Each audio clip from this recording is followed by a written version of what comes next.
This conference will now be recorded. Thank you. I'm going to call this meeting of the Port Orford Planning Commission to order. It's 5:35. 5:35.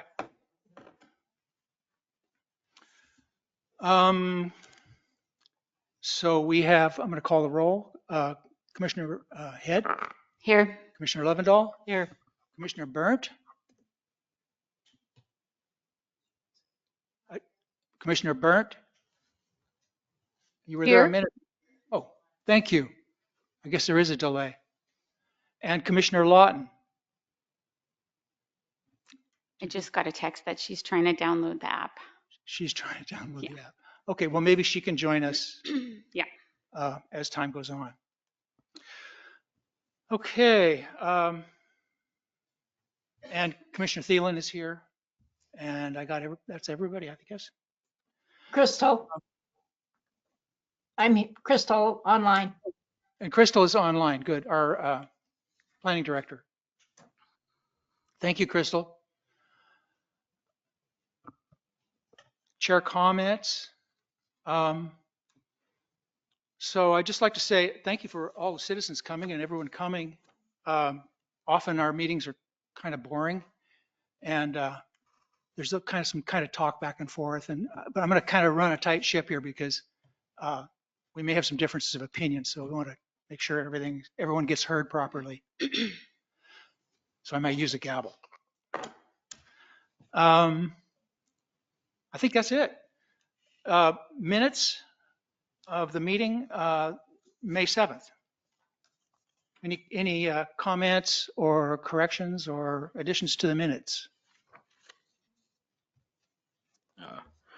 Commissioner Lovendall has let me know that there was a mistake on item 7B. It was Commissioner Sarah Lovendall who made the motion and Commissioner Jen Head who seconded the motion. So that correction will be made before they are signed.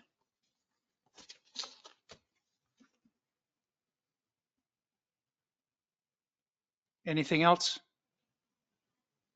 Anything else on the minutes? Then I would entertain a motion to approve them. I move to approve the minutes as corrected. Commissioner Lovendall and Commissioner Head second. Commissioner Head second. Okay, any discussion? Commissioner Head, let's take a vote. Sure. Yes. Commissioner Lovendall. Yes. Commissioner Burnt Yes. and Commissioner Lawton, are you on yet?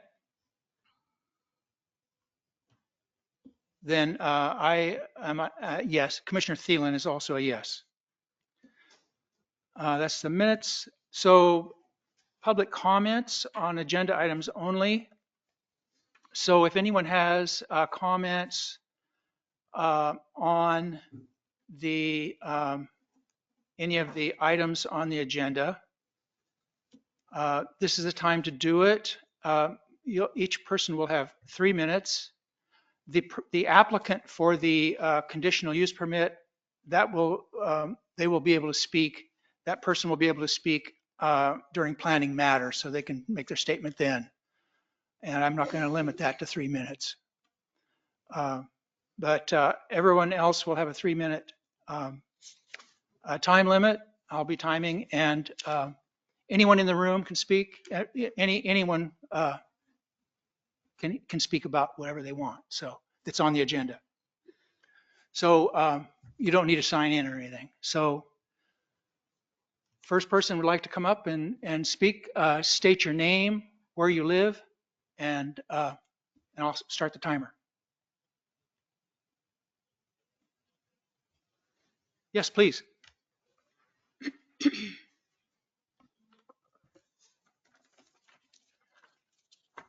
Hi, my name is Chris Hawthorne from Port Orford, and I would just like to speak in favor of the extension for the conditional use permit.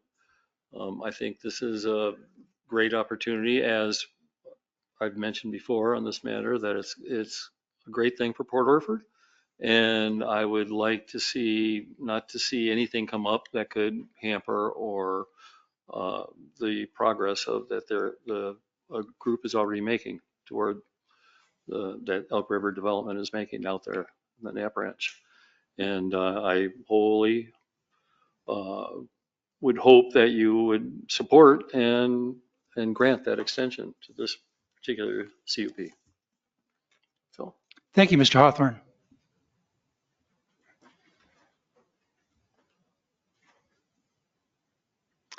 Someone else?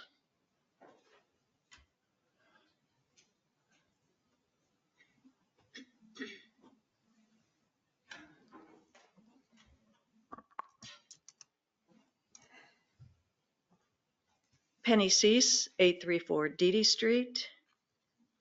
I'm here to speak in opposition to extending the CUPs yet again. My opinion of CUP 1602 and 1603 is well known. I've opposed this effluent pipeline since it was first proposed in 2016, and I've testified against it resolutely during every extension that has come before the Planning Commission since the first in April 2018. I've also appealed Planning Commission approvals to the Port Orford City Council in 2020 and again in 2023. In 2020, I appealed the City Council decision to uphold planning approval all the way to the Land Use Board of Appeals. Now, 8 years on, Elk River Property Development, LLC, ERPD, is again before you with an extension request, their sixth. It's finally time to deny the extension of these permits and shut down the proposed pipeline for good. Land application of municipal effluent is arguably superior to exhausting it into the ocean, but this project's many obvious flaws overpower any plausible environmental benefit it might bring. I object to the city taking on the huge responsibilities of constructing, operating, and maintaining an irrigation pipeline to serve a private for-profit golf course. Make no mistake, Oregon law requires the operator of a municipal sewage system that is the source of treated effluent to assume ownership and exert full oversight over any effluent disposal system as if it were a public utility. The proposed golf course, which has not made any substantial progress during the 10 years since it received county approval, has not shown that it would be a good private partner in any utility project. ERPD has promised much and delivered nothing. Port Orford must not enter into any public-private partnership with the LLC. That will certainly be extremely costly and involve significant risk that residents, water and sewer ratepayers, and taxpayers will also be forced to accept. But I'm not asking the Planning Commission to base its decision on opinion alone. Here are the facts. The 2023 extension expired on April 20th, 2024. This is clear both from the record of the Council's decision last year and from the final order issued in writing on March 8th, 2024. The relevant Port Orford Municipal Code reads, quote, 17.32.060 time limit on a permit for conditional use. Authorization of a conditional use shall be void after 1 year or such lesser time as the authorization may specify, unless substantial construction has taken place. However, the Planning Commission may extend authorization for an additional period not to exceed 1 year upon written application to the Planning Commission. That's your 3 minutes. Thank you, Ms. Seuss. Is my written testimony being accepted into the record? Yes, it has been assured to me that it will be. So that would be in the written record of this meeting. It will be on it. Yes. Thank you.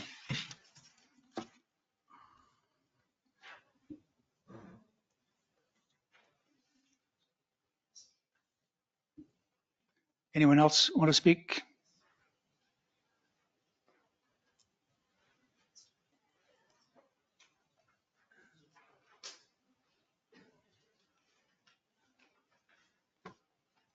My name is Beverly Walters. I live at 44255 Highway 101, Sixes. I'm a strong supporter of the golf course. And that's the reason why there's all this, I cannot think of a better use of putting the effluent, the treated wastewater on the land for irrigation purposes. I believe that all of the costs of construction and putting the, transferring the water to the golf course is going to be borne by the Elk River LLC. And I believe that also there has been a grant for the city to pay for their portion of it from the state. There's been many delays in this golf course. I believe it was supposed to open in 2017. I've always been in favor of it. Each time there's an appeal, there is a delay of at least 4 months for the appeal to be resolved. Also, we had a total government shut, or the whole country was shut down during the COVID pandemic, and nothing was done anywhere. There were lots of delays. I think all of these things should be considered in, I think the conditional use permit should be continued. I believe there was some kind of a problem with the last extension. I got a letter about it saying that it was going to expire at a certain time, and it was like only a month after the date it had been approved. And I don't know what that was about, but I am strongly in favor of the golf course, and I hope that you will take that in consideration with your review of this conditional use permit. I think there's many people that aren't. Thank you, Mrs. Walters.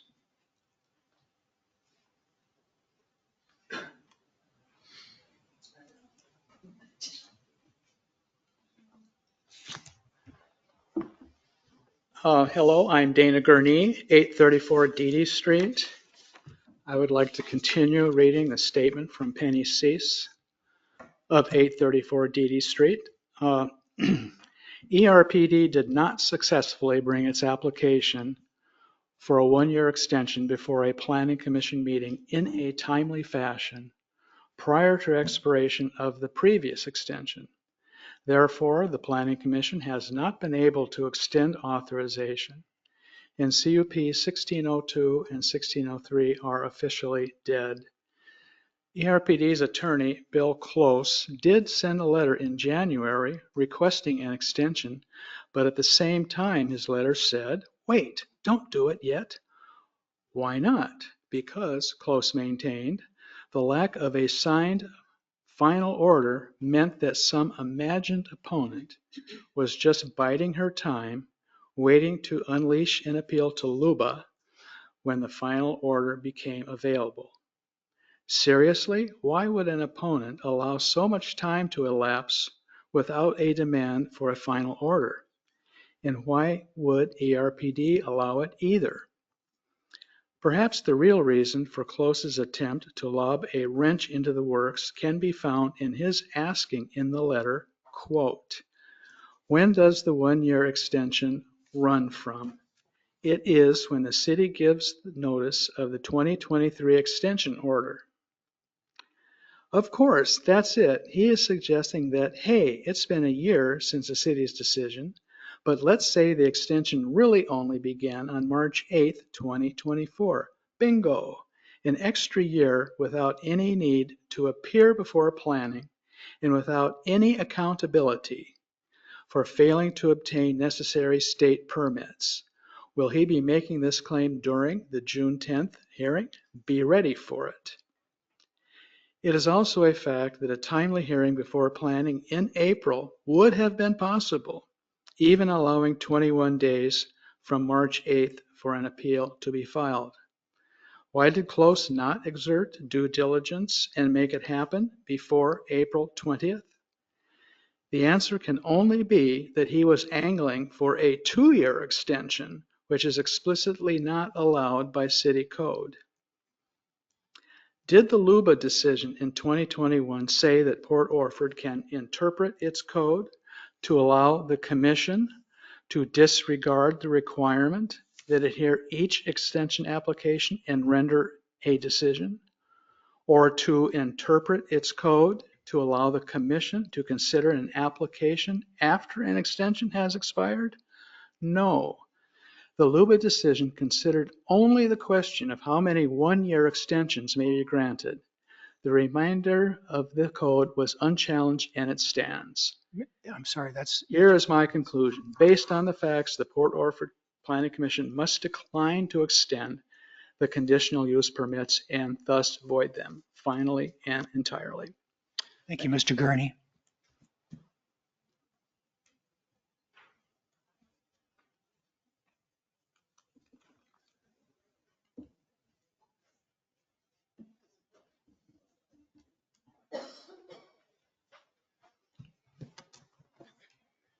Good afternoon, Chair, Planning Commissioners. For your record, David Brock Smith, Port Orford. I'm also the state senator for Senate District 1, which includes Olive Curry and parts of Coos and Douglas County. I say that because I was part of the legislative body that helped garner the resources to move this project forward. And the $750,000 that was estimated then to save the citizens of Port Orford, my constituents, and those that you work for on this body, millions of dollars in a opportunity to have a secondary outfall. As I sat here as the city council president for many years, and we looked at the secondary outfall when we lost, and our, unfortunately, residents are still paying for a new outfall and that old outfall. Let me be very clear that those resources are in place and they're ready to move forward. I think that you'll hear from your planning director, Crystal Shoji, about the timeline and basically why we're here in this time with regards to any delays, staffing at the city, the failure to sign the final order, and so forth. And I will say that from previous testimony, those delays are true in the fact that appeals have occurred, which is the delay tactic. And LUBA has agreed with the applicant, and those appeals to LUBA were denied. I just want to be clear that the decision for you today isn't about a golf course, as you know. The decision for you today is to extend these conditional use permits for a secondary outfall. And as I see it, with respect to all of you, there is no reason to deny the extension. The parties have been ready to move forward since September of last year, but the final order was not signed and therefore couldn't. There was personnel issues at the city.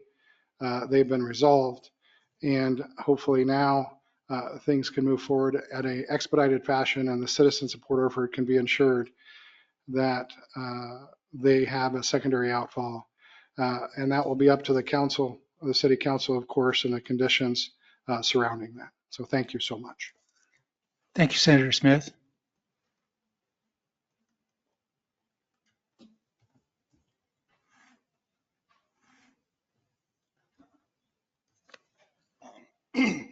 I'm River Harlan Trucking, sixes.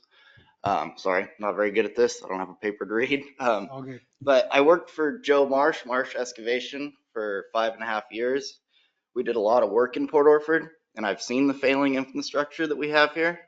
And I think, with the problems we already have with the water, it would be smart to pump the effluent to the golf course. Take care of that before it fails. So that's all I had to say. Thank you, Mr. Harlan. 1 second, Mr. Harlan. Can you please restate your first name? River.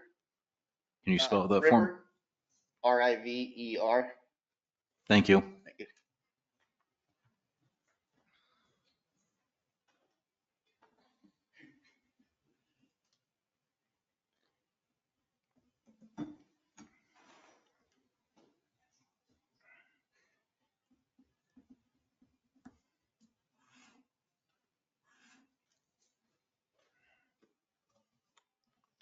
Hello, I'm Linda Maxson. I'm a property owner of homes here in this community. And I have been in this community now for about 10 years and contributed about $3.7 million of grant funding to support healthcare in this community over the last decade. When I think about the development that we have the opportunity to have in our community, I think about hope. Because even though I've lived in this community for a period of time, I'm really a guest. I haven't had multi-generational family members here. I don't know the history, but I've heard about it. When we have an opportunity to bring in development in a way that I have to believe that our state and our federal legislative bodies have governance and oversight to how the development happens, I have to believe that we will go forth in a way that is good and right for our community. But it also belongs to the community of children and our future.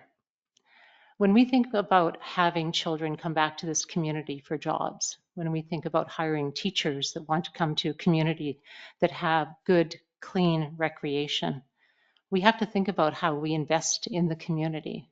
So from a homeowner's standpoint, from a parent, from looking at the children in our community that we want to stay or leave, get educated and come back, having things in our community for our families to do together that are healthy benefits the community on so many levels. And I really encourage and support us to move forward with this development. Thank you.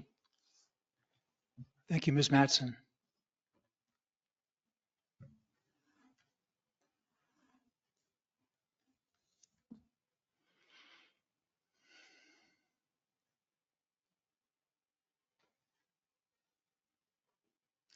Is there anyone online that would like to speak at this point on public comments?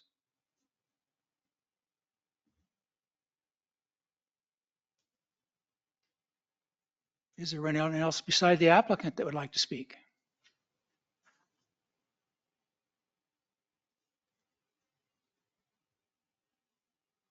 Okay, that will do it for public comments then. Testimony submitted in writing will be entered into the record here. I have seen some of these that were on our agenda. Those I have read. There's a couple here that I have not read. They were just handed to me just now.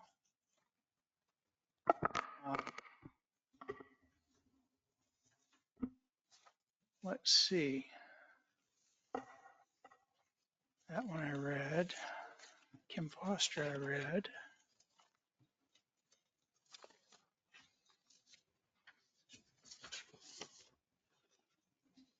Where did that? There seemed like there was another one here that I didn't see.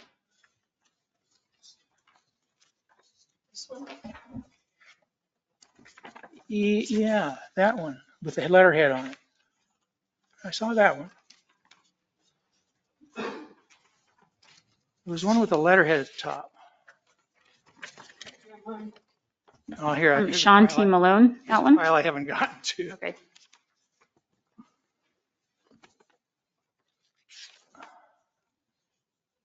Sean T. Malone, that one I have not seen. Yeah, this just appeared today, didn't it? This wasn't in the packet. No, so some testimony has come in between the time the packet was published and today. The testimony from Sean T. Malone, I believe, came in this morning. I would just like to read this one. And I'll read it aloud so it goes in the record.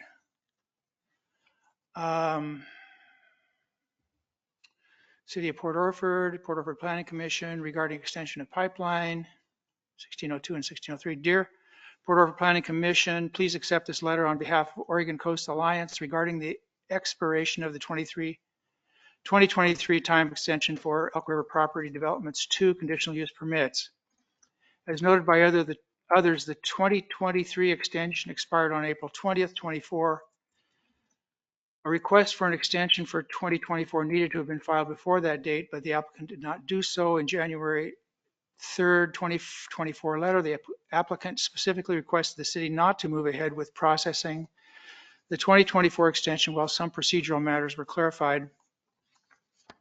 While there was an appeal of the 2023 Planning Commission decision, the appeal itself did not change or otherwise stop, in parentheses, the expiration date of the extension.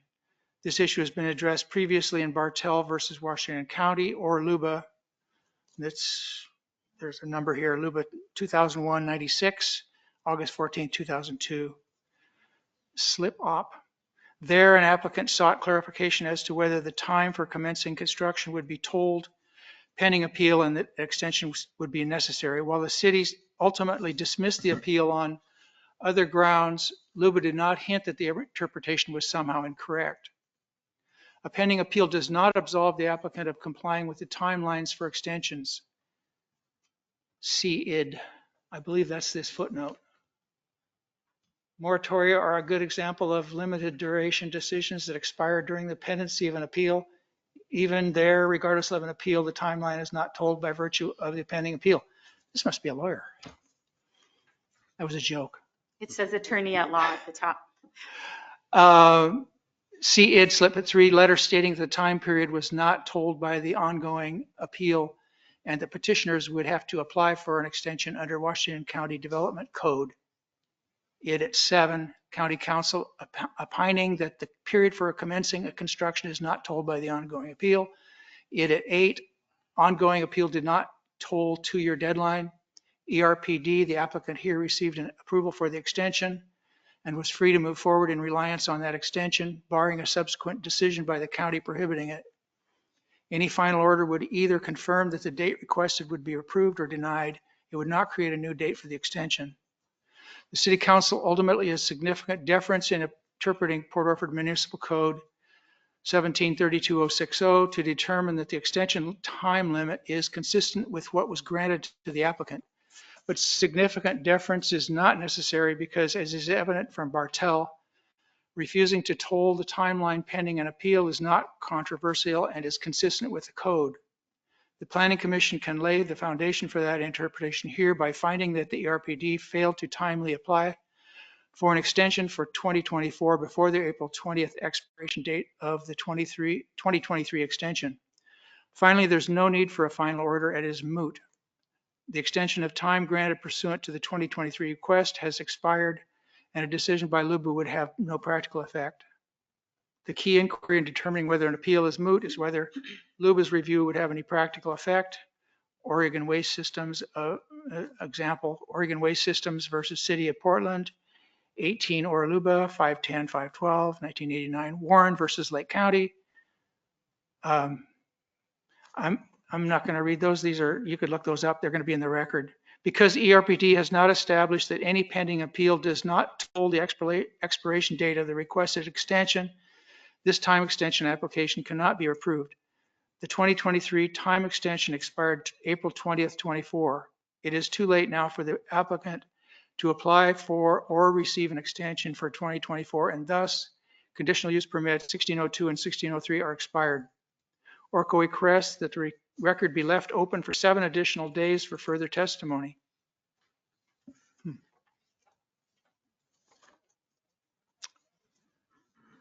Well, were there any others that I did that were not in the packet, that were not, the person didn't speak?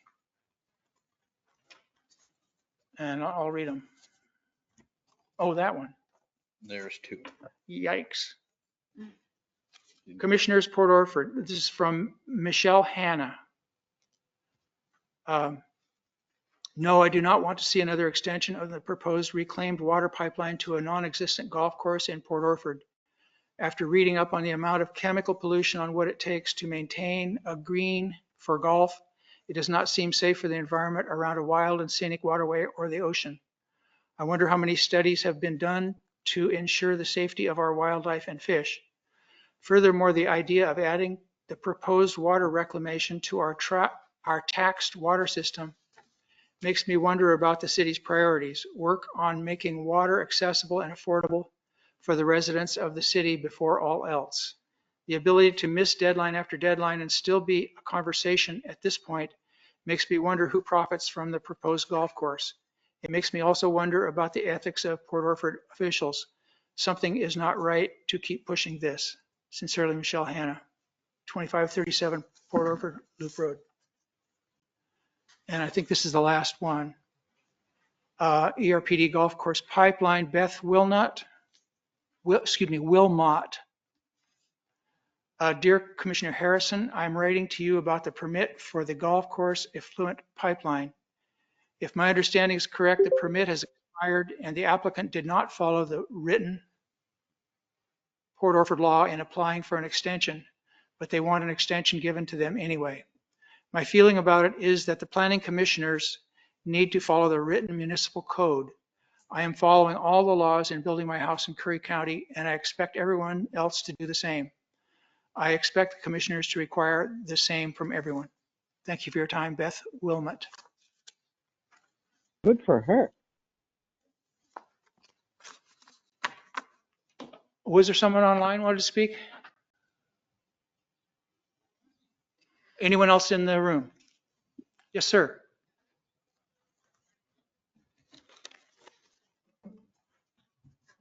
Hi, my name's Jim Haley. I'm the one who kind of started all this years and years ago. So you're the applicant?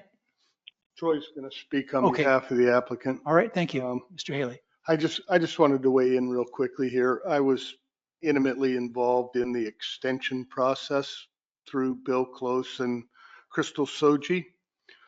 We filed the application in a timely manner, found out that it wasn't signed and paperwork wasn't done correctly. So it paid our attorney to consult with Crystal Soji to get it done correctly so that it would be done right. We did file our application on time and would have come in January 1st. I've been here since September. I've been home a month and a half since September. I've spent all my time here. We're busy out there. So we filed it in a timely manner. We were ready, prepared to come in January, but we had to have the paperwork correct because there are opponents to the project that appeal stuff. So in the last email that I saw, the Planning Commission requested 45 days from the time the thing was signed to the time we had a hearing. And Crystal can confirm that, I believe, through the emails that she has. But I just wanted to make that clear, that we were ready to proceed in January, and it was a paperwork thing that our attorney advised us to do it the right way. And by the way, he's beaten Sean Malone every time he's gone up against him in this process. So you got to be wary of what Sean says because it's not always correct. That's all I got to say. Thank you, Mr. Haley. Thank you.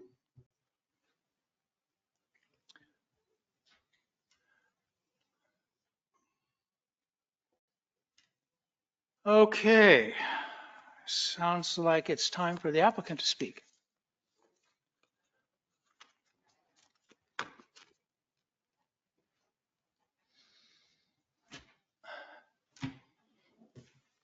Good evening. For the record, Troy Russell. I live on Trout Pond Lane in Bandon.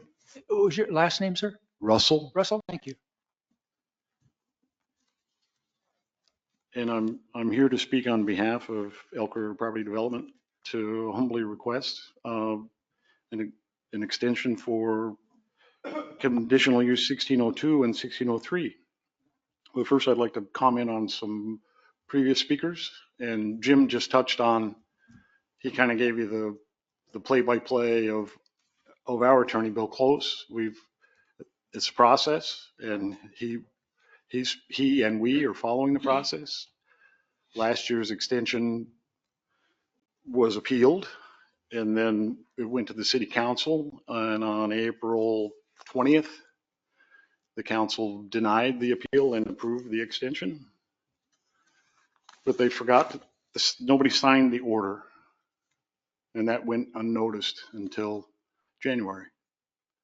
So Mr. Close did submit the extension by January 3rd, 2024, but at the same time said, let's wait and get this squared away. So here we are, we're getting it squared away now. Last year's extension has not expired, in spite of what you've heard. And you read Mr. Malone's testimony. He is the attorney for Oregon Coast Alliance, a for-profit, nonprofit complaint group. And I've witnessed Mr. Malone at LUBA 4 different times. And his usual strategy is to throw a handful of spaghetti at the wall and hope something sticks. And that paper that you read kind of represents the latest handful of spaghetti. He's not done well. In fact, at 2 hearings at LUBA, he was admonished for being untruthful and unethical by the referees. That's what the 3 attorney panel at LUBA are called, referees. They're seasoned land use attorneys. And one of the speakers talked about delays, and we've had a fair share of delays. But since September, we've been hard at it. Jim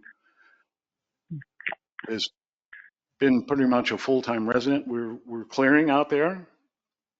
We're up clearing gorse and tan oak, and we're up over, and as we clear, we're reseeding it with pasture. We're up over 100 acres in gorse and tan oak cleared, and probably about 2/3 of that is actually seeded, and some of the seeding on the steeper parts has been hydro seeding. And this effort is like a $2 million price tag, so it's a substantial undertaking that we're undergoing. Also in September, we re-engaged with then interim city administrator. Had great visits, and then a fire happened and he had to get out of town because his house was in the way, Mr. Huddle. And kind of decided, I don't know the politics of it, he decided he was no longer your interim city administrator. So we've been waiting, ready to go. And I think now you have a city attorney, now you have a city administrator. So we've been ready since September and trying to get the city council to sign and put a signature on an agreement with the effluent water, because we need that to go to the DEQ. The city agreed to it in 2016, but strangely didn't sign it. So I don't have a lot else other than this is a process and we're following the process, and we just request that you follow that same process and provide another extension so we can get rolling. We're rolling and ready to go. Thank you for your time. Thank you, Mr. Russell.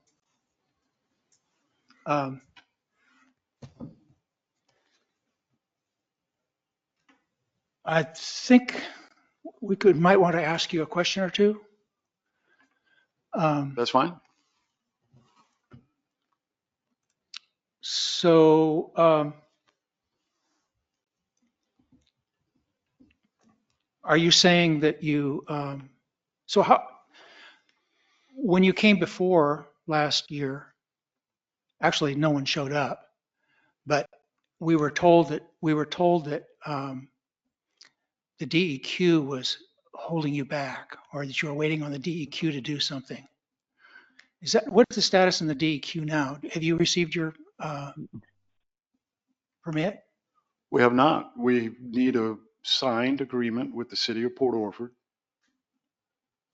that they will provide the water before we can even go to the DEQ. If we get the signed agreement, then we will go to our engineer and get the whole project designed. I know you heard from Renee Nomura that we could submit the permit application without the engineering, but I was advised by Paul Kennedy, who's now retired, who writes the permits. He said that would be a bad idea because it's a complicated process. There's miles of pipeline. There's 2 permits required. It's a recycled water use plan you have to be approved, get that approval, then that permit to take the water.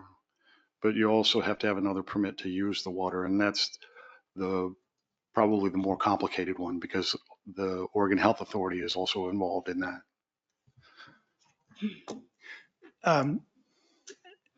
That wasn't brought to our attention.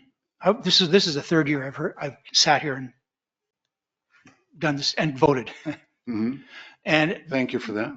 you're welcome. And that point was not brought to me in the other two times I was here. I was only hearing that you were waiting on the DEQ both times. Right now we're waiting on the city of Port Orford for a signed master agreement about water. It's a fairly simple agreement that the city council has had in their hands since January, but there hasn't been an attorney, so we understand. But we're ready to roll that forward, and if that gets approved, we'll have the system designed and simultaneously submit the application. So you haven't designed your system yet? We have not. We don't know if the city is going to provide the water. It's a 6 figure fee, so it would be prudent to hold off until we know there's a water source. Can I ask you why you, in the instructions I'm going to give to us when we're voting, we're not going to talk about the delays. That's above our pay grade. We were given a job to do today to vote yes or no on the thing, and it doesn't. Lawyers are going to figure out whether we have the right to do it or not. But we're going to vote. We're going to act anyway. I'm just curious why you didn't in 2016 apply for or 2017 when you got the permit. Why didn't you apply to the city then? No money. And get the ball rolling at the beginning where it belonged. Things kind of unraveled in 2017 for a variety of reasons. On the project or? Excuse me, don't please. He's addressing me. If you want to raise your hand, I'll recognize you. But so it wasn't until we had to change engineers because we had the bright idea of using the Dyer Partners, fine engineering firm, but they were also Port Orford's engineering firm. So that was seen as a conflict of interest. So we had to kind of restart the whole process, and it just got derailed. And didn't realize until maybe August that although in 2016 or 2017 the city council agreed to provide the water, there was not a signed agreement. So here we are years later, no signed agreement. And why didn't you ask for a signed agreement at the time?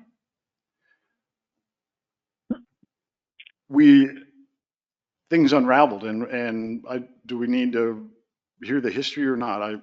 It's really not germane to today's decision. So the instructions that I'm going to digress a little bit. I'm going to talk about what our role is here. We were given some instructions by our planners in the last 2 years. We weren't given any this year, but I took notes on what we were given in the last 2 years. Mm-hmm. And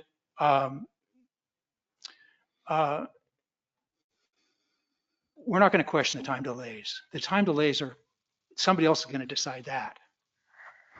That's above our pay grade. But the granting of we can only talk about the granting of the extensions is not contingent on substantial construction. I understand that. If the substantial construction had been done, you would be vested. You wouldn't be here. We understand. I understand that. Another point is that the PC, we have the right to inquire from the applicant about the reasons for the extension. And no reason was given last year except we were waiting for the DEQ. So I'm inquiring why is this happening? I don't have the LUBA timeline, but that's during that time we were through 2 different LUBA processes. I do have the LUBA timeline. You lost basically 8 months on one of them, and you lost 4 months on the other one. And there've been 4. So, and it's 7 years. And there was a fact of not having the funding for a period of time and not having an engineer. So I mean, I haven't stacked those all out, but it fills in the timeline. I apologize but now we have funding and we're out there going, and we're awaiting a signed agreement from the city council, a master agreement that they will provide the water. And they've had a draft, and that draft is a boilerplate agreement between the city of Sutherland and the golf course in Sutherland, which has changed names Right. 5 or 6 times over the last 20 years, but it's been the same. City of Sutherland pumps their treated effluent out to that same golf course, different name golf course over the years, again, as do several other golf courses in the region. Or cities, for that matter. Commissioner Head, did you have a question? Yeah, I had a few questions. If you're finished. Okay. Go ahead. I have a question about something that Mr. Haley said, but maybe you can answer. He mentioned that he gave the application to Crystal in January, but there wasn't an application in the packet. Is the email from the attorney to be taken as the official application or where is the application, I guess, is the question. I believe that letter is construed as a request for an extension. Okay, so that's the application. I believe so. There must be an official piece of paper. I'm not an attorney or a planner, so. Okay.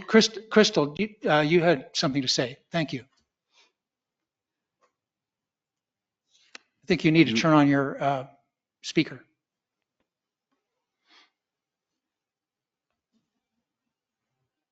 The first time that this was discussed tonight was from our senator. And David Brocksmith was correct in his response Senator. that that it got held up because of the signature, and that was due, as he said, to staff changes and city attorney leaving, and also the city manager leaving at the time that the paperwork was to be signed. And I wasn't working for the city at that time. Went before the city.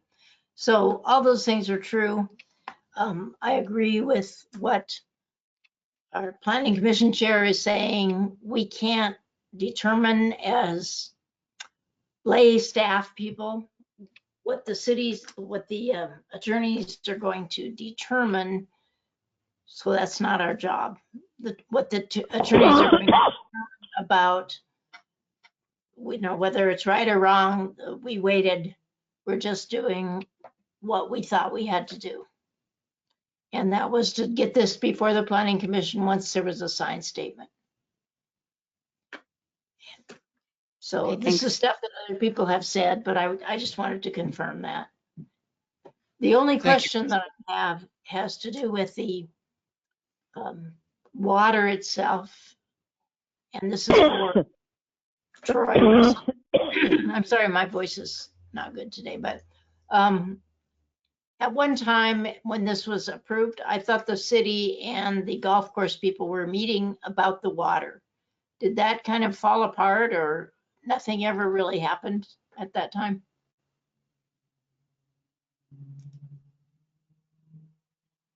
Was that a question for Mr. Russell? Yes, I assumed that there had been some decisions made and some things signed off. I don't know if they were official or what, but is that true that it was never resolved as to the fact that the city was going to provide water? Can we mute the other mics, please, besides Crystal? Or you can't hear me? No, we can, but there's somebody else also making noise. Oh, you have somebody else on a different line or No. something. Can you, There was one, but I muted it. okay, thank you. Can you ask that question? I believe it was a question. Can you ask that question Well, again? it was a question about the provision of the wastewater for the golf course. And it was my understanding clear back in 2017, and 2018, there was quite a bit of discussion between the city and the applicants. Is it true that there was never anything signed at that time? Is that what you're telling us? Russell? Yes, Mr. Russell. So please come up to the microphone, and thank you, Mr. Russell. Well, it's right. But I need you to be on the microphone, sir. Go ahead, Jimmy. So there was a resolution passed in 2016 by the Port Orford City Council to provide the water to the golf course at no charge. And, but it was never inked in paper. It was just a resolution that was passed by the city council. And so that has to be papered into a contract. It's like Troy said, the rules keep changing, and this papered thing was something that DEQ came up with Troy this past year and said, you need to get it papered. So we went to the city council in January with a draft agreement in a workshop session and said, you know, here's a draft agreement. We're ready to go, and no attorney. So we're still waiting. But they do have an attorney hired now. By all accounts, a very good attorney from our land use attorney.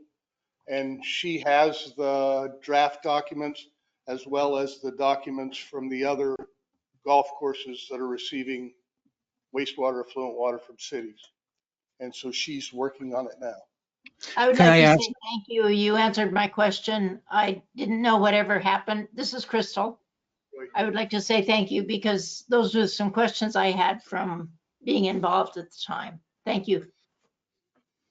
So as I understand it, you took the city council resolution to the DEQ and it wasn't enough. They needed more. No, we didn't take the resolution to the DEQ. Their requirement came through our engineer firm, the Dyer Partnership, told us that the DEQ now requires a signed agreement. And we discovered that in August of 2023.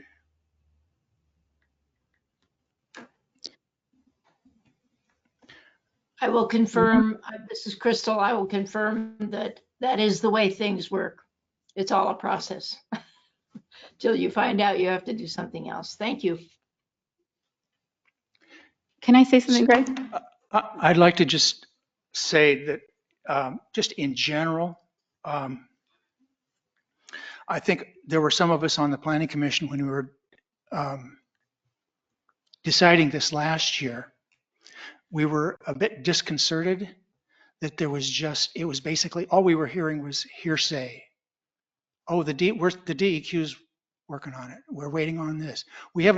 I would, as a commissioner, like to see a document from the engineer saying, this is what we need, rather than, there's lots of, people are saying, this is a really great idea. This is not a good idea, but it's all story. And there's no substance to any of it. For us to, you know, if this was a court of law, that you would be laughed out of here. So I find myself a little uncomfortable with stories for whatever they are. Commissioner Head asked a question. Would anyone else like to ask a question before she asks another one? I'd just like to be fair to everyone that's here. Commissioner Lovendall or Commissioner Burnt or Commissioner Lawton, if you're here.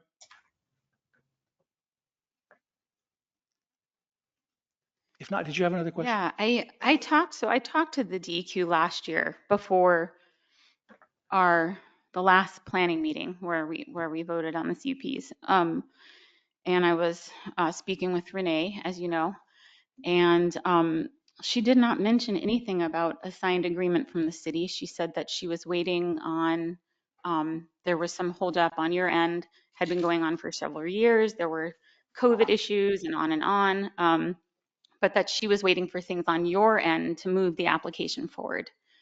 But now you're saying that you learned last year in August that a signed agreement with the city was necessary, but then you didn't come to the city until January with that request, September?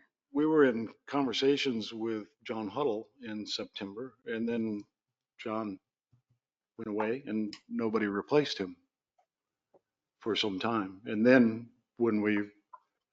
and backtrack just a bit, the signed agreement requirement came to us from Aaron Speakman, the engineer at the Dyer Partners. He told us that it was a requirement. And It wasn't a requirement of the DEQ. It didn't used to be, but now is. Okay. So I'm told by Aaron Speakman, and civil engineer, and Renee Nomura. Okay. And Renee said that as well from DEQ? She did. Okay. So do you have a copy of the 2016 resolution from the city council? I don't. No. Okay. Somewhere, but Joseph can probably pull that right up. It's a whereas. I mean, it's a city resolution. I believe I've seen it. Okay. It would have been great to see that in the packet. Just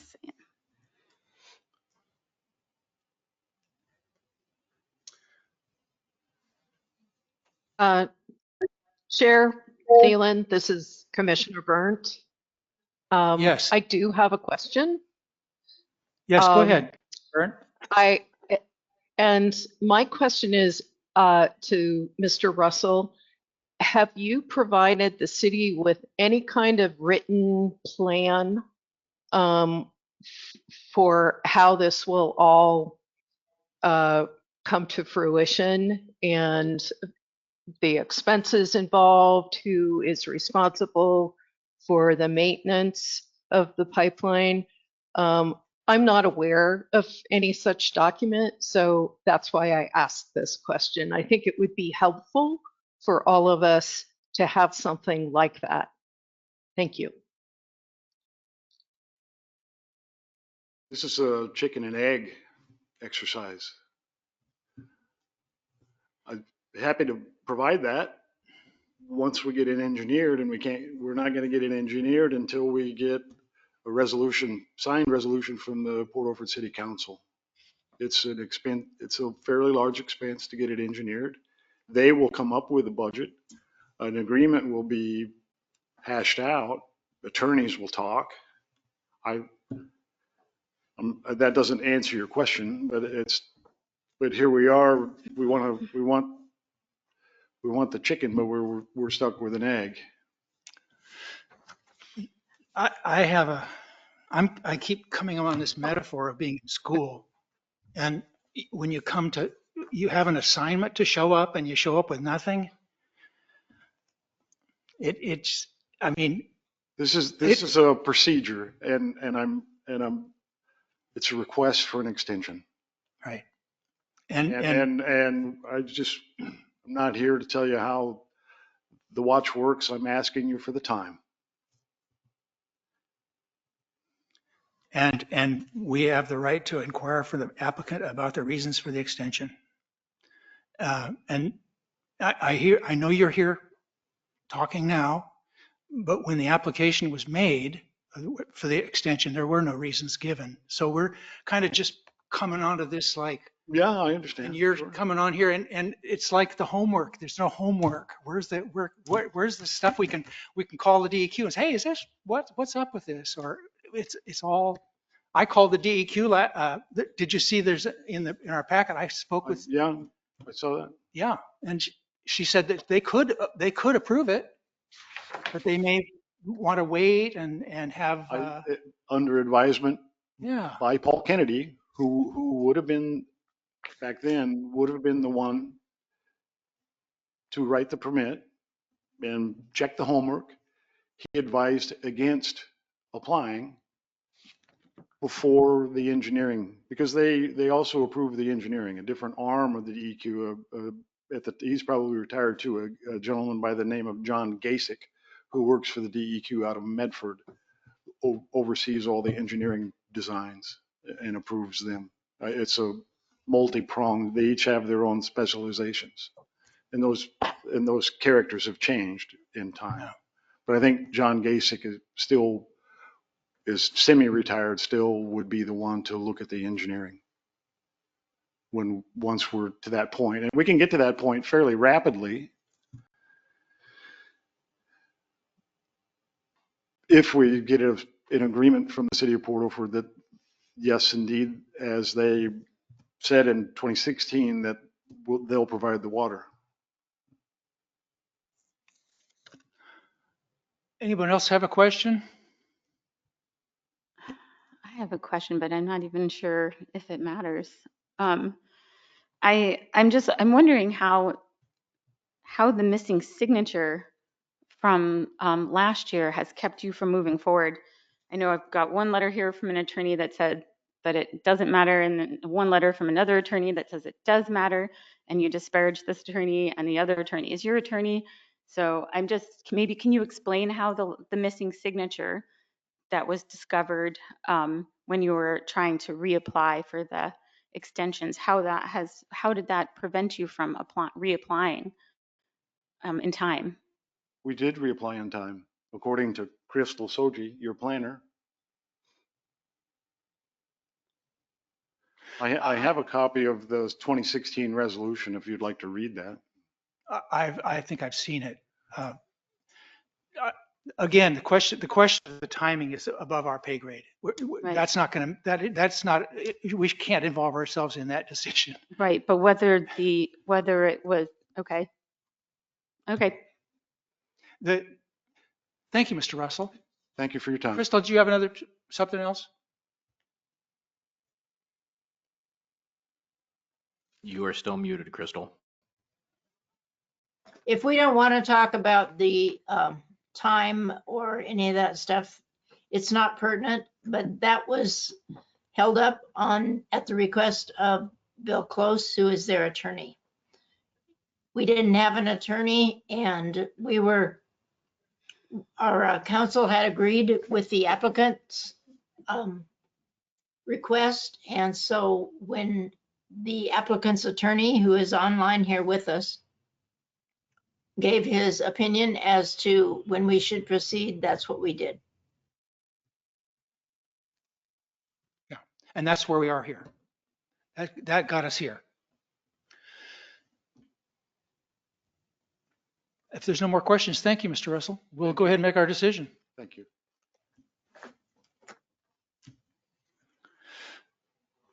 Well, as I said, as we make our decision, I'd like to reiterate that the information that I wrote from the findings from the last 2 years, from the 2 years before. We don't have any findings now, but I think it's relevant. First of all, as I said, I don't feel we should question the time delays. The time delay, as far as this last one, is we just have to make a decision. Whatever we said would probably be overturned by a lawyer if that was the way the law is. So I don't think we can do anything with that. And again, the granting of the extension is not contingent on substantial construction. If substantial construction had taken place, it would be vested. For example, the conditional use permit that the golf course has with the county to actually put the golf course in got vested like after a year. They cleared brush, and so the county's conditional use extension language doesn't include substantial construction. But ours does. Ours does. Yeah. Theirs says something like progress has to be made. Mm-hmm. So and the county the county received testimony and decided that it had started. So they've basically vested it. So they don't have to come back for extensions. If they had, if these guys had substantial construction, they wouldn't be here. Right. So we're basically seeing what has, so then the point two is we have the right to inquire from the applicant about the reasons for the extension. So why are they asking for an extension? Because they need more time to have substantial construction, to where it will be vested. Is that? Yeah, it seems to, what you're saying seems to contradict with what's written in the city ordinance though. And No. I'm not. So the ordinance, Sarah, I think Sarah has it open. I've got it right here. The time limit on a permit for conditional use. Authorization of a conditional use shall be void after 1 year or such lesser time that the authorization may specify unless substantial construction has taken place. If substantial construction has taken place, they don't need to come back. They're vested. But they can't, I mean. And they've made good. They've made their conditional use good. It's a bona fide. Pardon me, Commissioner Burnt here. Can you clarify what substantial construction means? I mean, what elements of construction? I would imagine that has been defined. I imagine this would mean like some grading and something's gone up, some concrete's been poured, or some right of ways have been cleared. A pump has been put in. Something real is construction. If that had happened, they wouldn't be here. It would be. Okay. They would be. Thank you. It would be established. They'd be vested. Okay, so or such lesser time as the authorization may specify unless substantial construction is placed. However, the Planning Commission may extend authorization for an additional period not to exceed 1 year, upon written application to the Planning Commission. Now, LUBA has interpreted this as saying you can only do it for 1 year, but you can do it as many years as the Planning Commission chooses to. So we have the ability to approve it or deny it. If it hasn't been done, if the substantial construction hasn't taken place. That's my understanding of. Crystal, is that, am I on with that?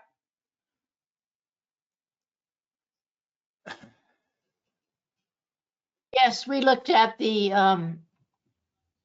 decisions from our former attorney on other appeals, and we looked at the code, and we looked at the reasoning and what was approved by LUBA. So I agree with you. So our decision can't be based on, and it also can't be based on whether we might think it's a good or a bad idea, because as we know, that's clear. We're following the original conditional use was based on the law, was based on the city code, just like when we did the mobile home. We have to look at the law, and if they're following the law, we can make conditions, and then those conditions are set at the time that the conditional use permit is done. And then the thing about that is then you can't look at the conditions. You can't, we're not looking at the conditions either. We can't look at, we can't change any of the conditions unless it was to be denied, and then they would have to apply again. And then there would be another whole, the conditions would be set again. Okay, this is pretty complicated. So we have the right to inquire from the applicant about the reasons for the extension, and none were given in our initial one. And then the third thing, there should be no discussion concerning the project. This is what I just said. No discussion concerning the project that was approved or the merits of the conditional use permits that were granted in 2017 at this time. And we know that. And then the second part of that is discussion should be addressed only to determining any reasons why the use that was allowed when the conditional use permit was granted is not yet in full operation. So we've been given some reasons. Things changing. They didn't have the paperwork. They didn't have money at one point. He's brought that up. And we have to decide if these are good reasons, I guess. Whether these are reasons that are valid enough to grant another extension.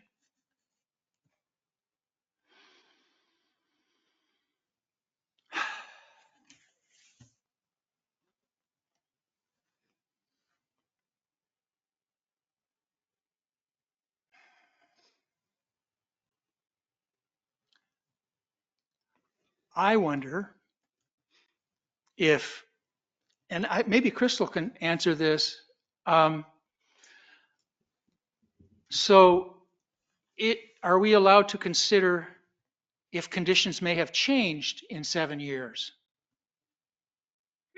Well, Like I think maybe the conditions probably have changed, but we had 20 some conditions that they needed to follow.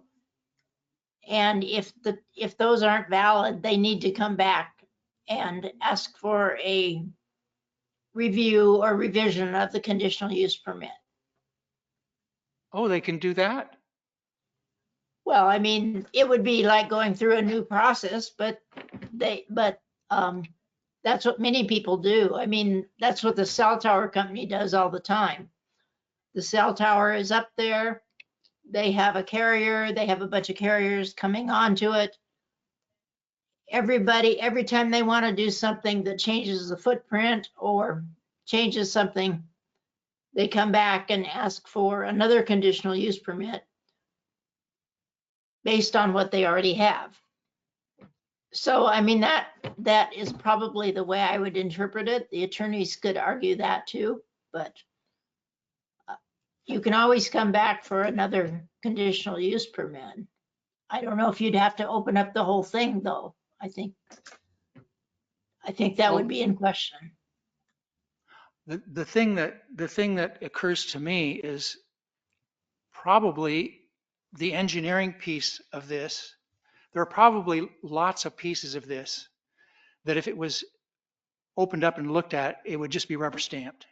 That there's no question about the conditions of which size pump you use, or how big of a pipeline it is, or there are probably a lot of questions that are not debatable, or that are not, but there may be. I know there are 24 conditions. I just looked at it this morning, and I'm not going to go into them because that's not my business, but it seems to me like if there's 24 conditions, maybe the conditions that were here 7 years ago aren't the same.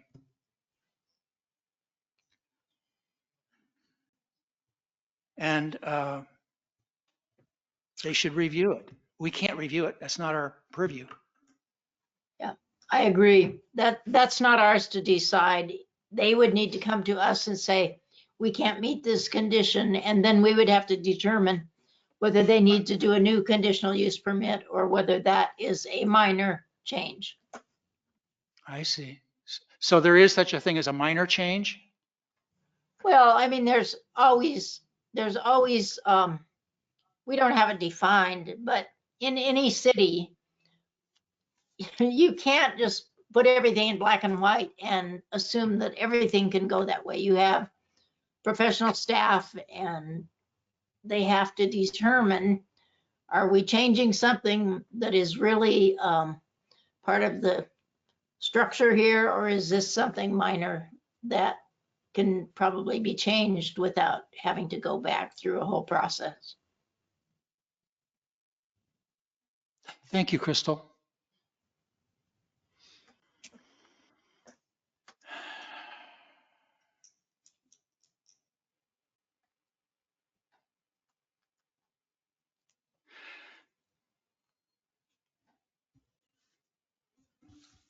on the one hand, it seems like they might be ready to go now.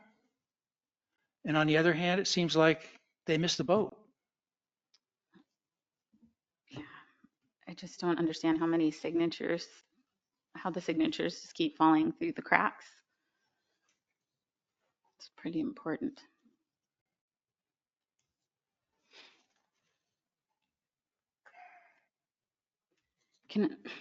Yeah. I feel like I'd like another minute to read the letters from both attorneys. I'm sorry. I said I feel like I'd like another minute to read the letters from both attorneys. Yeah, let's take a,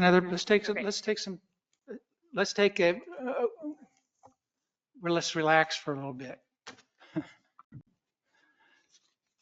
We can call it a break if we want.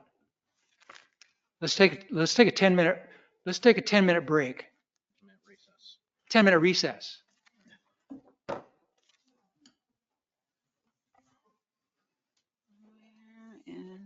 I have this one.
Hey, so this is Jen Bailey. You guys have been on mute for some time, so I just wanted to check in.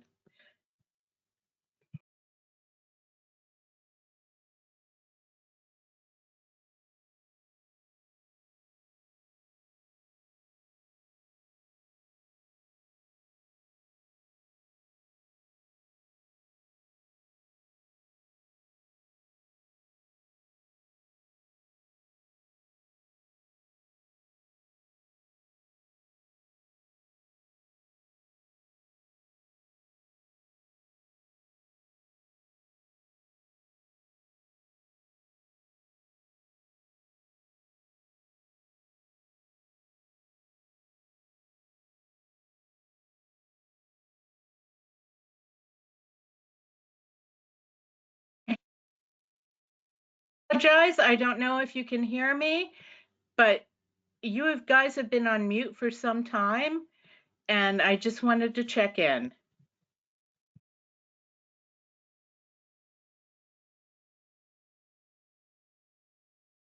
Muted. I'd like to call this meeting back to order.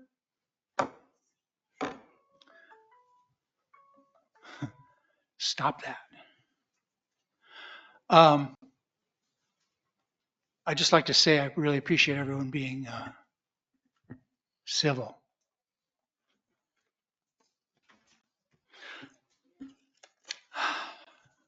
Okay, Commissioner Burnt, are you back? Yes, I am. Thank you. Yes. Yes. Okay, we're all here. All right, we had a little break. Yeah. So we are now deciding whether to approve an extension or not. I noticed, so in December, I spoke with the DEQ, and Rainey Nomura sent me an email back. I asked some questions. It's in the packet. And one of the things I just asked about it, I asked if there was a permit and if it was if there was a permit application or what the status was. And Rainey says in the email, I spoke with Mr. Russell earlier this year about that funding. And she said, we discussed the need for DEQ review of engineering plans before any construction could be started. We have not received any engineering plans to review. And then further on, she talks about the DEQ could permit development and request these items as permit conditions, but it's better to wait if we can. And she says, e.g., the applicant is not in a rush,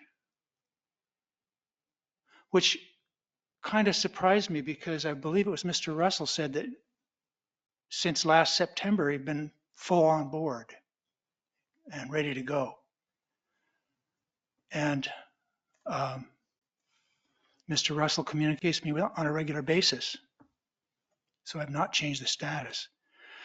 But it sounds like she had the impression that they're not in a rush, which is different than what I heard today.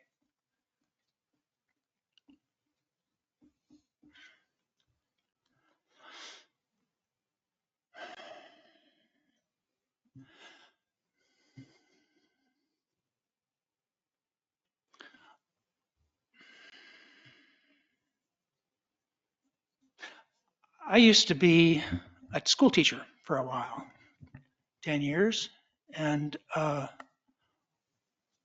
when I had homework, people brought me homework if it was important.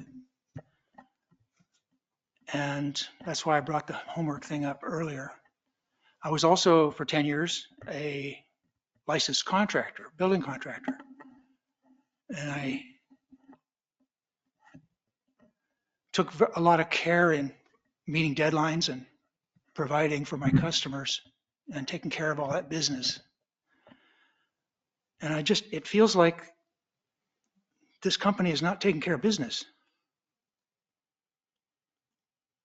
I know it's complicated. It's much more complicated than anything I did. That's for sure.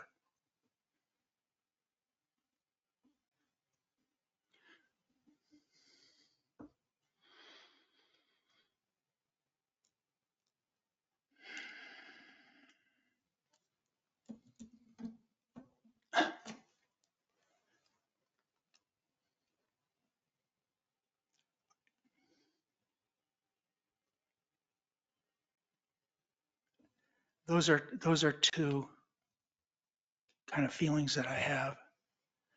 And I just can't get over the fact that I know the town is different than it was 7 years ago. I know when we were doing, well, it doesn't matter. It doesn't matter. It doesn't matter. It just specific instances, but the town, it's a different situation. And I just hesitate to just rubber stamp this. If conditions are different, I would like to see it opened up. I'd like to see this permit opened up, and if it fits really well with the town, 7 years after the initial, or 8 years after the initial application, that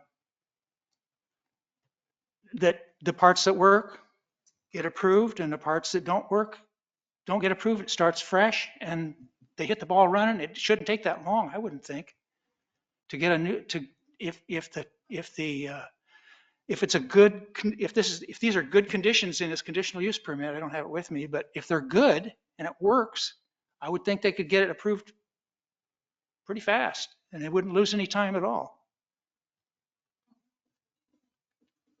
I don't know.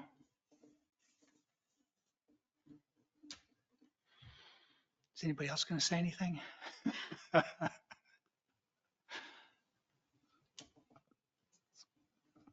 I mean, and we are citizens here. We're not the city council. We're not experts. If we decide if it's not going to work, they have two options, I guess. And one is to take it to the city council, appeal it to the city council. And the other is to open it up again. I'd like to see it opened up. And as Crystal said, a minor modification, something that, I don't know. But Commissioner I'm not Phelan? Sorry. I'm sorry. Proceed. Go ahead. I'm not going to weigh in on whether it's a good idea or not. Because I can see benefits and negatives, but it's not my job. Commissioner Burnt, did you have something to say?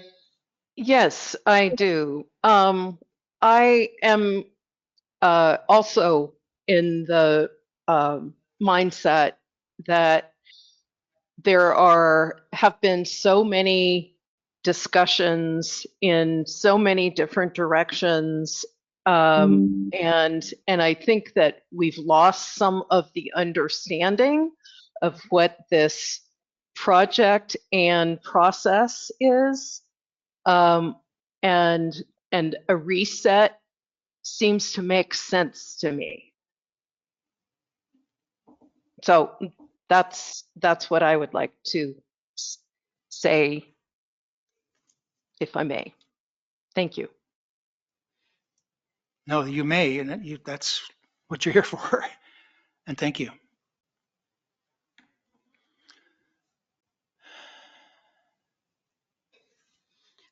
I got a note from Carol that she hasn't been able to listen at all. So Commissioner Lawton's not involved. Not at all. So it's Nope. the four of us. Yes. Okay. Thank you. Mm-hmm.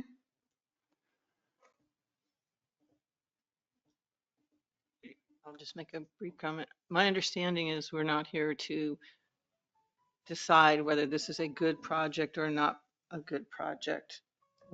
That's not what we're here for. We're here to determine whether the applicant has met the conditions or not met the conditions of our ordinance 17.32060, period.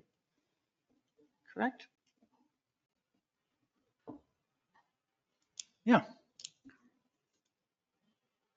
And whether the permit has expired Yeah. or not. Mm-hmm. we're not going to touch that one. No.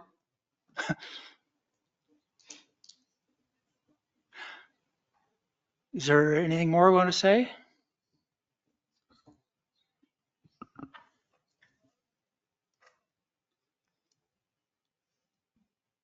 Well, it's time for a motion then.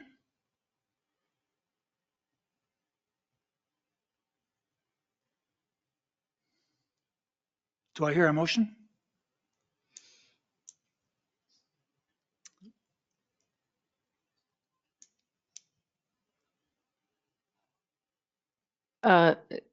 Excuse me, this is Commissioner Burnt. Are you asking for a motion to take a vote?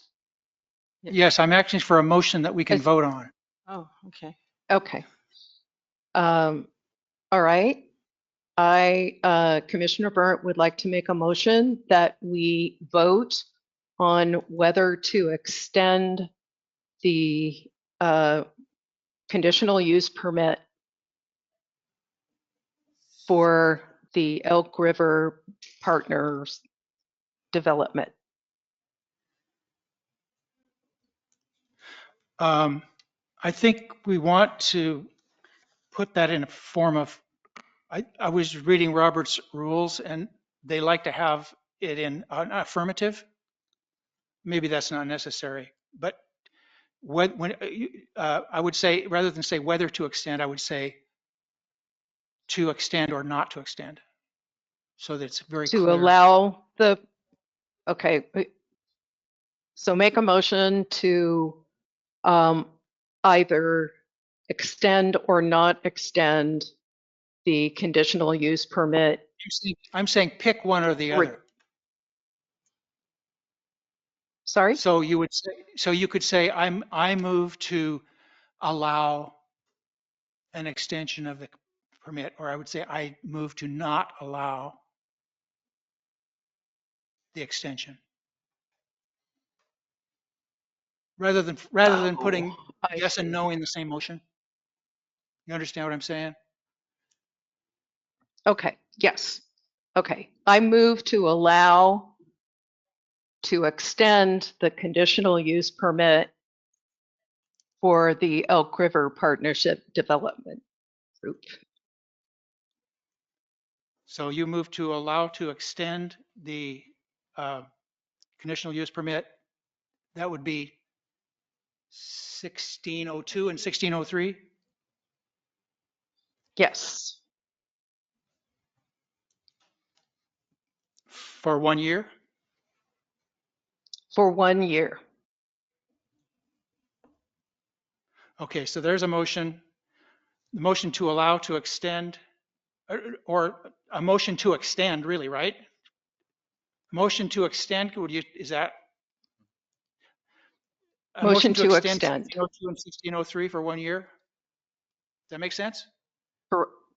Yes. Is there a second? Lovendall, I second it. So it's been moved and seconded to extend 1602 and 1603 for 1 year. Do we have any discussion?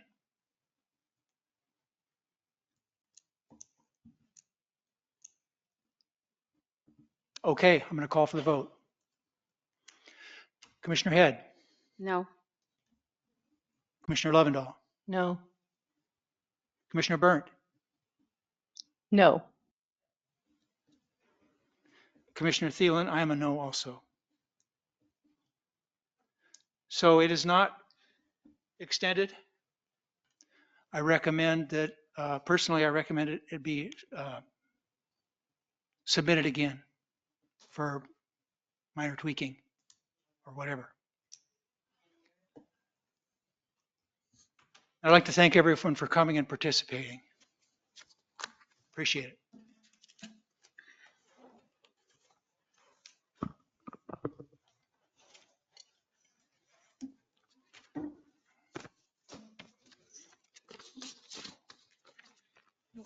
Crystal has something you'd like to say? Oh, Crystal, yes. Thank you, Crystal.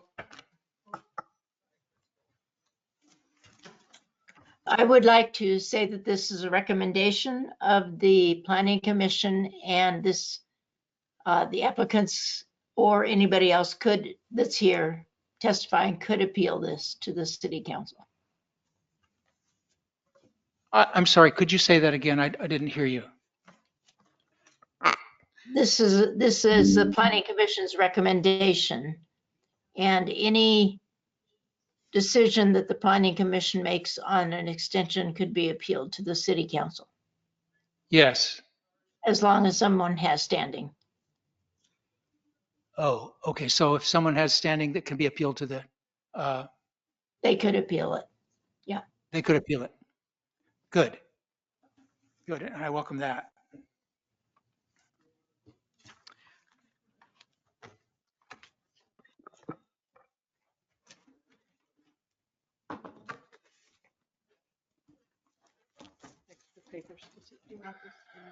Just leave it and I'll recycle it at the end. Okay. Thank you.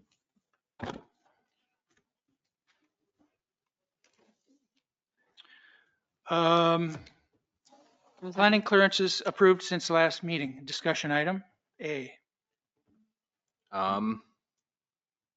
Dragonfly Farms, their satellite store has been approved.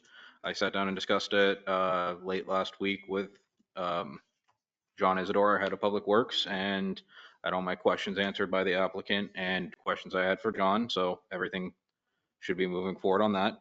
The only other one was for someone putting in a driveway. Okay, thank you, Joseph. Thank you, Joseph. Mhm. Yeah. I am going to put a hold on the B item, Planning Commission, the CUP extension discussion. I don't want to even think about it. Nope. Conditional use extension for a while, At least another month. at least another month. I'd like to extend it for another month. Other business, city planner comments.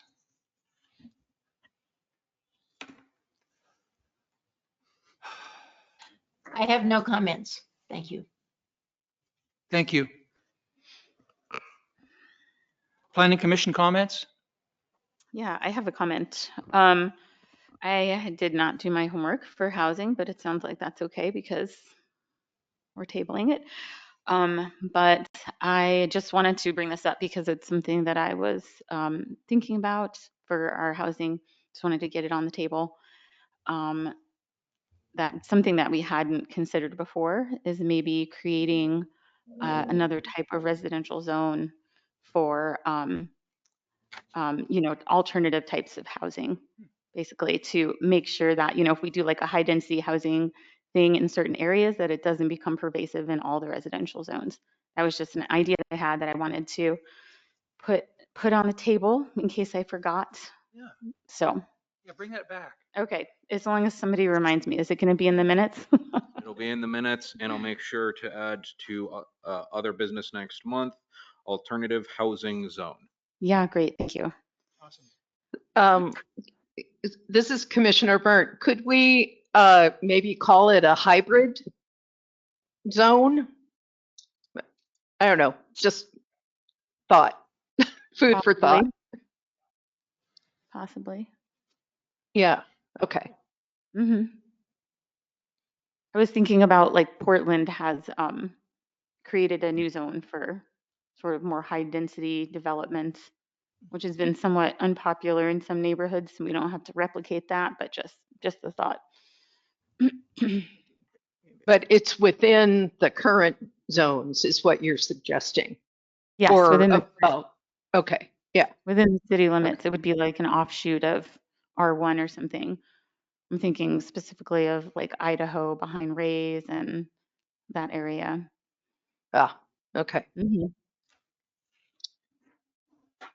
Any other planning commissioner comments? Do you think, Commissioner Lovendall. yes, thank you. I do think we need to talk about extensions and more guidelines that would not only help us, but would help people that are putting in for conditional use permits. Absolutely. So that we do not find ourselves 8 years later in this situation. Trying to interpret the code. I mean, we're interpreting it differently even. And then Luba says we can interpret it however we want. So why can't we just put all the words down that we want to be there? So I'm suggesting that we bring like examples of the kinds of things we'd like to see, like if we want to have a time limit, or if we want to have, you know, a number that can be, you know, that there be a number that it can be renewed, Maximum number maximum of, numbers, you know, yeah. whatever that. And I think Penny's brought some of that forward. And this, because the city can always, Yeah, we just it can always recommend. be appealed to the city, and they can decide Right. if they want to do something. Any other planning comment? Did you have another comment also? Me? Yeah, did you say there were two? No. Oh, okay. Maybe I meant as well. I would just like to thank the commissioners for hanging in here with this. This was not easy for me. It was probably not easy for you. I don't think it was easy for anybody. I appreciate you, Joseph, and I appreciate you, Crystal. Thanks so much. It's a big help. It's a big help having you even online. It's really great. Thank you. Public considerations. Yes, sir. State your name and where you live.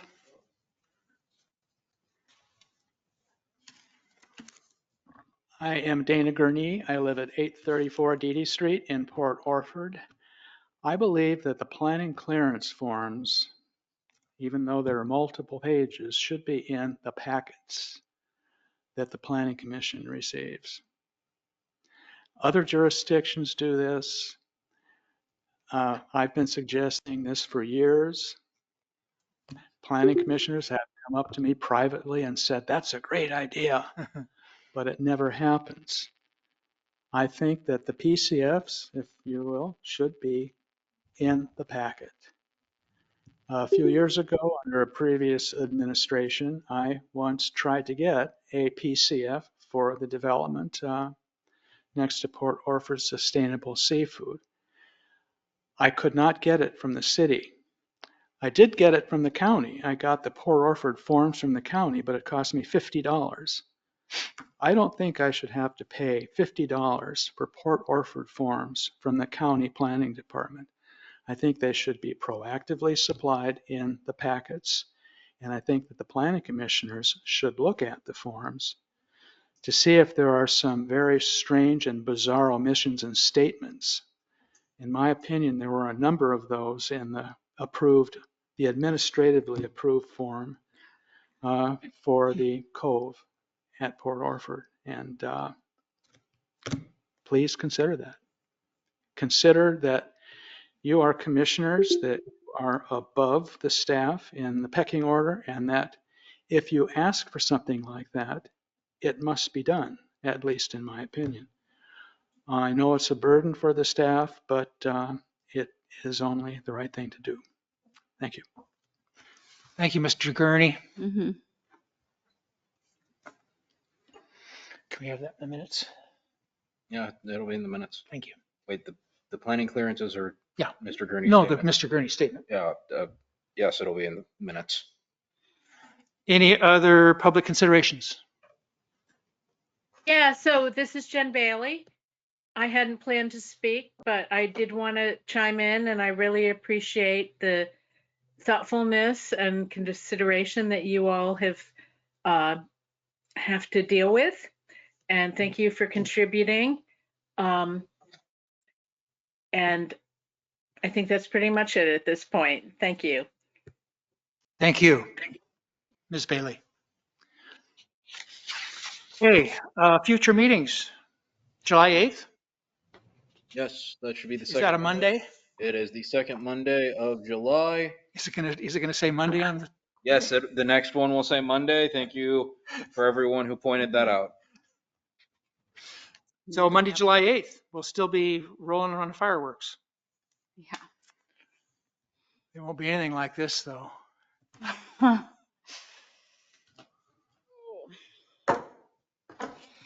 Meeting's over.